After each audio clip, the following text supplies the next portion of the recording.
Emily returns to her childhood hometown after years away, trying to escape a broken engagement. On her first night, she hears strange noises in her late grandmother's house and finds a locked door in the basement. Against her better judgment, she opens it, and what she sees makes her question everything she thought she knew. Emily begins experiencing disturbing dreams and strange whispers in the house. A neighbor warns her about the house's history, but Emily refuses to believe it, until she finds something personal hidden inside that basement room. Emily discovers an old, sealed letter with her name on it, written years before she was even born. As she struggles to understand, the truth about her family's hidden past starts to surface. Emily meets someone who seems to know too much about her life. A stranger who looks eerily familiar. Their connection feels real, but dangerous secrets lie beneath. Emily finds her grandmother's diary, filled with confessions of guilt, betrayal, and a chilling warning about Emily herself. She realizes her past is tied to something she cannot run from. Everything escalates. The voices, the visions, the hidden truths. Emily is forced to confront her worst fears when someone she trusts turns against her. The mystery unravels in a shocking revelation about Emily's identity, her family, and the door she opened. Ends with a strong call to action to subscribe, share, and follow more stories. From the moment Emily Carter stepped foot back into her late grandmother's old house, she could feel uneasy. Maybe it was the broken engagement weighing heavy on her heart, or the strangeness of the old house that no one had lived in for years. But either way, by the time the sun went down, she was on edge. The tall, dark, and handsome stranger she'd fallen for back, when she was just Emily the small-town girl, had been exposed as a fraud. Not only was he 10 years older than he'd claimed and married, but he'd also stolen a significant amount of money from her. Heartbroken and ashamed,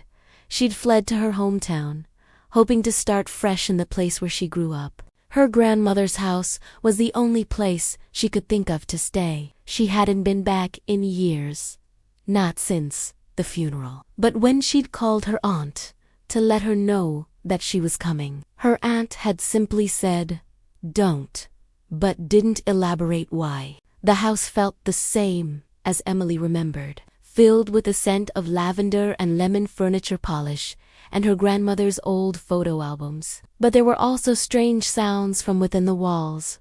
Footsteps when she was sure she was alone. Flickering lights, dead bugs and flowers left on the windowsill. That last one didn't make sense. No one had been in this house for years, and though she was trying her best to convince herself that it was just an overactive imagination, a byproduct of her recent heartbreak, she couldn't help but feel like something or someone was watching her. But the most unsettling thing was a door. She'd never noticed it before, but it was an old wooden door at the top of the basement stairs.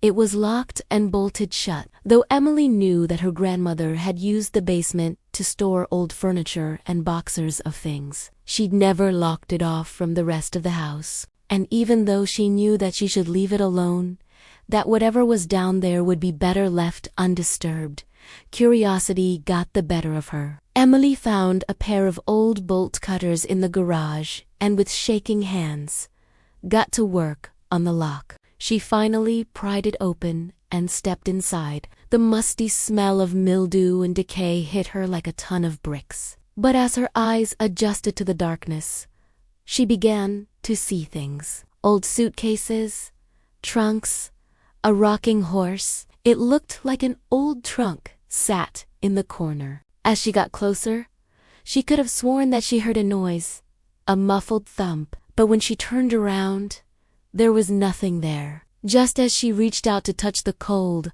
hard surface of the trunk, the lights flickered above her, and when they came back on, she gasped. In the space of a heartbeat, the trunk had vanished.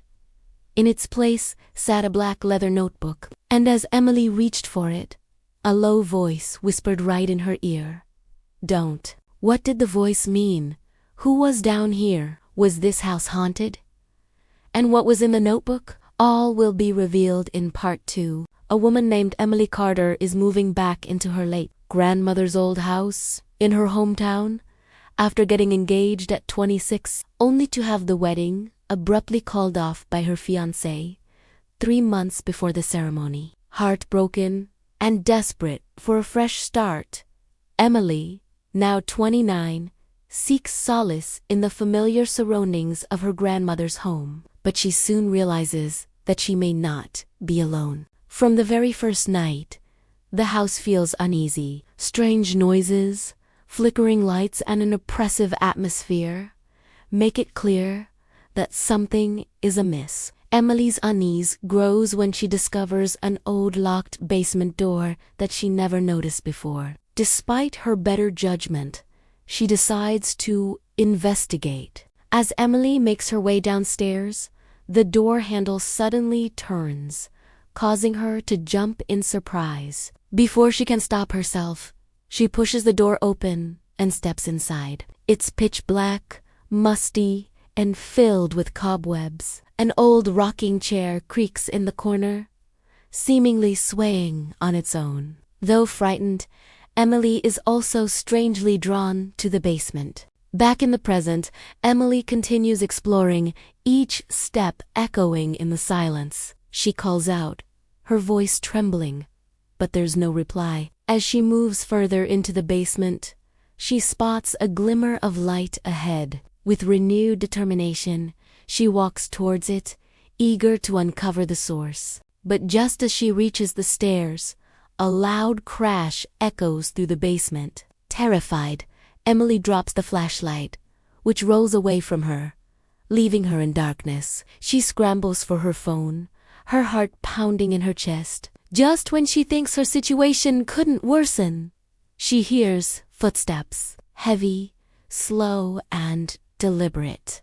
They seem to be approaching her. In a panic, Emily tries to find the source, her phone's flashlight illuminating cobwebs and dust. Suddenly, she sees a figure in the distance. Startled, she drops her phone, which goes dead.